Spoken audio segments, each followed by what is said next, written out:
Bienvenue sur le Courrier du Cœur. Je suis Tina Carr, votre hôte, votre coach et confidente. Le Courrier du Cœur, c'est votre podcast pour mieux comprendre les relations interpersonnelles, les dynamiques amoureuses et les rapports entre hommes et femmes. Je parle ici de tout, sans tabou. C'est parti.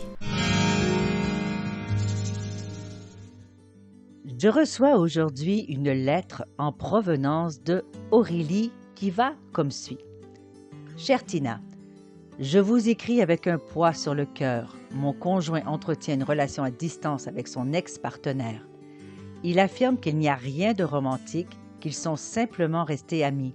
Pourtant, ils échangent régulièrement des messages, s'appellent souvent et il partage avec elle des confidences qu'il ne me fait même pas. Quand j'exprime mon malaise, il me reproche d'être jalouse et de manquer de confiance en lui. Selon lui, puisqu'il n'y a pas de contact physique, il n'y a rien de mal. Mais moi, je ressens cette présence comme une intrusion dans notre couple. Comment peut-on bâtir une relation saine si une ancienne flamme occupe encore une place aussi importante? Je ne veux pas être une compagne contrôlante, ni l'empêcher d'avoir des amitiés, mais j'ai l'impression que cette proximité avec son ex affaiblit notre lien. Ai-je tort de me sentir menacée? Où se situe la frontière entre l'amitié et une relation qui empiète sur notre intimité de couple? J'aimerais comprendre si mon ressenti est légitime et comment lui faire entendre que cette situation abîme ma confiance en lui et en notre relation. Merci de m'éclairer. Une femme en quête de clarté, Aurélie. Tout d'abord, évidemment, bien merci de nous avoir partagé ce message avec nous, avec nos auditeurs, nos auditrices. Alors, les relations d'amitié entre genres différents au sein d'un couple. C'est une situation qui n'est pas toujours facile à gérer, surtout s'il y a évidemment des inquiétudes de la part de la personne qui n'est pas partie prenante de cette amitié. Alors, vous avez un conjoint qui a une ex et avec qui il communique de façon régulière, par l'écriture, par les messages vocaux, par le téléphone peut-être, et ça vous met mal à l'aise. Alors, est-ce normal que les gens aient des amitiés entre hommes et femmes? Est-il normal d'avoir une relation d'amitié entre hommes ou femmes? Est-il normal de maintenir, de construire ou de faire perdurer une relation qui, normalement, devrait être terminée? Tout ceci, oui, c'est possible. Ce n'est pas la question de ce qui est interdit ou de ce qui n'est pas interdit, ce qui est normal ou ce qui n'est pas normal. Normal par rapport à quoi? Interdit par rapport à quelle règle? Par rapport à quel impératif? Ce n'est pas tant la question. La question, c'est de savoir, au sein de votre couple, quels ont été les paramètres qui ont été établis, quelles sont les ententes sur lesquelles vous vous êtes accordés pour savoir quelle est la liberté que vous vous accordez l'un à l'autre en ce qui concerne les amitiés extra-conjugales. Alors, il y a plusieurs écoles de pensée sur ceci, chère Aurélie, parce que certains pensent qu'il est impossible que lorsque nous sommes en couple, que nous puissions avoir une relation d'amitié avec quelqu'un à l'extérieur du couple qui est du sexe opposé. Pourquoi? Parce que la possibilité que cette amitié se développe en flirt, en intimité plus proche, si je peux dire, qui se développe finalement une complicité, une espèce de petite magie entre deux personnes au détriment du partenaire primaire.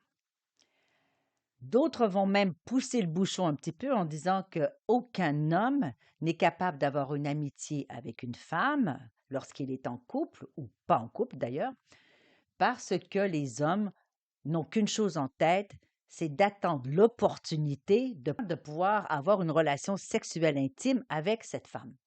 D'autres pensent qu'il est possible, puisque si les choses sont bien claires, si les paramètres sont bien établis, si tout le monde finalement est d'accord, il n'y a pas de mal à avoir des amitiés et au contraire, les amitiés entre hommes et femmes en dehors de leur couple peut effectivement soulager peut-être euh, le stress, peut aider à construire finalement un lien de confiance qui peut nous permettre de nous confier un petit peu, avoir des conseils, avoir un autre avis, un autre œil sur la jante opposée.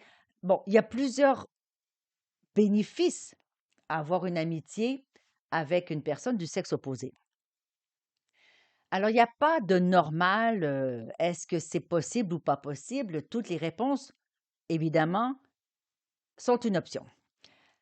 Là où il faut vraiment se poser la question, c'est de savoir, est-ce que cette relation me dérange? Si je suis moi le partenaire qui ne participe pas à cette relation d'amitié. Cette situation vous dérange beaucoup. Et je vais prendre ici le temps de regarder votre lettre plus en détail afin de voir les éléments qui font en sorte que ça vous dérange et comment est-ce qu'on peut éventuellement les corriger. Alors, il y a des mots-clés comme régulièrement des messages. Ils échangent régulièrement des messages. Ils s'appellent souvent. Donc, il est entendu qu'une amitié, lorsqu'on est dans une vie de couple, lorsqu'on a une vie de famille, qu'on travaille, qu'on a nos occupations et nos choses à faire, on ne voit pas nos amis tous les jours. On ne voit pas nos amis peut-être même pas toutes les semaines. On ne téléphone pas à nos amis de façon aussi régulière. On ne s'attarde pas à connaître les va-et-vient de l'autre. Les amitiés ensemble, les amis ensemble, on se voit de temps en temps, on s'appelle de temps en temps, et voilà. Ce que je comprends ici, c'est que votre partenaire, ce n'est pas de temps en temps, c'est de façon soutenue. Alors, c'est là que votre malaise vient. Alors, évidemment, il y a un petit peu de jalousie parce que lorsqu'on est en couple, le temps que nous ne passons pas avec notre partenaire puisqu'il est avec une autre personne peut nous sembler un peu difficile parce qu'on aurait peut-être envie de partager ce temps que nous avons guère d'ailleurs avec notre partenaire. Mais au-delà de ça, c'est que cette sensation, ce ressenti que c'est une intrusion, ça veut dire que c'est comme une écharpe dans le bout du doigt, c'est quelque chose qui vous pique, c'est quelque chose qui vous dérange. Et la conséquence de ceci, c'est que la confiance que vous avez dans votre partenaire s'étiole. La confiance que vous avez dans votre couple s'étiole. Ça affaiblit votre lien, c'est ce que vous notez. Vous vous sentez menacé. Alors, moi, je vais vous dire, chère Aurélie, c'est tout à fait compréhensible, j'ose pas dire normal, mais c'est tout à fait compréhensible que vous vous sentiez pas tout à fait à l'aise que votre partenaire entretienne cette relation en dehors de votre couple. Je vais vous dire pourquoi. Premièrement, il y a un élément qui est fondamental et qui ressort dans votre lettre et là qui, pour moi, fait ressortir tous les drapeaux rouges. Vous dites qu'il partage avec elle des confidences qu'il ne me fait même pas. Et c'est là où moi j'accroche un petit peu parce que lorsqu'il s'agit de secrets, on tombe là dans la catégorie d'infidélité. Alors certains vont sauter au plafond pour me dire, mais Tina, c'est pas parce que je parle à mon ex que je suis infidèle. Jusque-là, non. Là où l'infidélité entre en cause, c'est le secret. Et j'en parle souvent des infidélités, c'est parce que la définition même de l'infidélité, c'est de faire quelque chose à l'insu de notre partenaire. C'est de cacher des éléments à notre partenaire. C'est de faire en sorte que si notre partenaire découvrait ce qu'on échange avec l'autre, eh bien, ça poserait un véritable souci à la relation. Alors, à ce stade-ci, chère Aurélie, je crois qu'il serait vraiment important de discuter avec lui et de mettre à plat les éléments qui vous chipotent le plus. Dans ce cas-ci, c'est le secret. Qu'est-ce que votre partenaire a besoin d'échanger qu'il ne peut pas échanger avec vous? Allez vers votre partenaire et lui demander effectivement s'il y a des choses à laquelle il aimerait se confier, qu'est-ce qui fait en sorte qu'il ne semble pas avoir suffisamment confiance en vous pour s'ouvrir, pour être vulnérable, pour avouer peut-être certaines faiblesses, certaines inquiétudes, des soucis dont il ne veut pas vous incomber. Il se peut que pour certains hommes, se confier à sa partenaire dans cet espace un petit peu de vulnérabilité semble comme une menace à leur virilité, à leur masculinité. Parce qu'en tant que, entre guillemets, chef de famille, eh bien, il se doit de porter sur lui le poids, la responsabilité des inquiétudes, du stress, etc. Donc, c'est possible. OK? Donc, c'est à ça qu'il faut vérifier. Est-ce que, mon chéri, je peux t'aider à t'ouvrir pour que tu puisses me confier ce qui te tracasse? Ça, c'est un bon moyen de se rapprocher de son partenaire, d'échanger avec son partenaire et de construire quelque chose de plus solide ensemble parce que vous avez partagé quelque chose et vous avez, à l'issue de ce partage, trouvé des solutions pour construire une meilleure relation. Lorsqu'il y a résistance à cette proposition, c'est qu'il y a anguille sous roche. Quelqu'un qui ne veut pas se confier à sa partenaire, mais veut se confier à son ex, est-ce que c'est vraiment ses soucis, ses inquiétudes, ses états d'âme, ou est-ce qu'il y a quelque chose derrière? Est-ce que les messages qu'ils s'échangent contiennent quelque chose d'autre comme émotion, comme intention, comme peut-être projet, qui sait? Alors, est-ce que vous avez tort de vous sentir menacé? Est-ce que vous avez tort de vous sentir inquiète? Bien sûr que non. Bien sûr que non, parce que lorsqu'on ne sait pas, quoi que ce soit, lorsqu'on ne sait pas, eh bien, notre imaginaire a la capacité de partir en vrille et d'inventer n'importe quel scénario. Et comme l'humain adore l'horreur, adore souffrir, adore être victime, eh bien, on saute directement les deux pieds dans le cerceau de la jalousie, de l'inquiétude, du cinéma qu'on se construit totalement avec nos propres peurs, nos propres souvenirs, nos propres références, ce qui fait en sorte que ce qui peut-être est une relation platonique dans notre tête devient une aventure extra-conjugale menaçante. Alors c'est pour ça, ma chère Aurélie, que je vous invite fortement à regarder avec votre conjoint de quelle manière est-ce qu'il peut s'ouvrir à vous si c'est ça son besoin. Et si c'est le fait qu'il veut être avec cet ex, ne pas couper réellement avec cet ex, d'investiguer la raison. Qu'est-ce qu'il y a avec cet ex auquel il tient autant? Parce qu'effectivement, vous ne pouvez pas garder une relation de couple avec cette idée qu'il y a une autre femme dans cette relation. Ça devient à quelque part une espèce de triangulaire. Et on sait très bien, les triangulaires ne fonctionnent pas beaucoup. Alors, si à l'issue de cette discussion, votre partenaire maintient le besoin d'avoir cette relation avec cette femme, eh bien là, c'est à vous de revoir vos propres valeurs. En tant que femme au sein d'un couple, quelles sont les valeurs que vous accordez à la relation? Quelles sont les valeurs que vous voulez entrer, que vous voulez mettre pour construire cette relation? Est-ce que c'est la confiance, la transparence?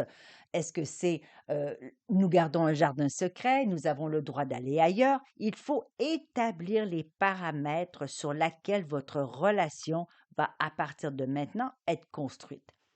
Peut-être qu'il faut éliminer totalement cette relation avec cette femme, ou peut-être qu'il faut simplement la mettre en lumière, bien la poser à plat et déterminer jusqu'où elle peut aller Et surtout, et c'est là où le bas peut blesser, c'est-à-dire de demander à votre partenaire de vous laisser accès au message pour que vous puissiez, vous, non pas surveiller comme une mégère ou une sorcière, mais pour vous assurer que cette relation est platonique, pour que vous puissiez petit à petit vous dégager de cette inquiétude, parce que vous aurez vu par A plus B que finalement, il n'y a rien d'autre que des échanges rigolos ou je ne sais pas. OK? Mais le plus important, je crois, dans tout ceci, c'est de voir qu'est-ce qui manque dans votre relation pour que vous puissiez avoir suffisamment confiance pour échanger, vous livrer, vous placer dans cet espace de vulnérabilité pour éventuellement avoir des conseils, du soutien, de l'amour, de la compréhension, de l'écoute. Tous les besoins peuvent éventuellement être comblés lorsqu'il y a vraiment un partage. Je crois que vous avez un petit bout de chemin à faire. Premièrement aussi de voir avec vous-même qu'est-ce qui ébranle votre confiance. Est-ce que c'est la peur de le perdre? Est-ce que c'est la peur de vous sentir insuffisante? Est-ce que ça vous a fait la peur de finalement elle est plus jolie que moi? Donc, quel est en vous le déclencheur de tout ceci? Quelle est votre peur profonde? Et là, c'est un travail parallèle qu'il faut faire. Comment développer votre propre confiance en vous-même afin, évidemment, ensuite de pouvoir l'accorder à d'autres. Ce n'est pas une situation facile et c'est surtout un phénomène que je rencontre et qu'on rencontre beaucoup, beaucoup, beaucoup. Pourquoi aussi? C'est parce que les gens ne veulent rien perdre, ils veulent tout garder et à quelque part, dans le fin fond du subconscient, on se dit, est-ce que l'autre ne serait pas mieux? Est-ce que l'autre ne serait pas plus favorable à mon bien-être? Il y a toujours ce petit hic à l'heure actuelle parce que l'accès aux autres est tellement facile.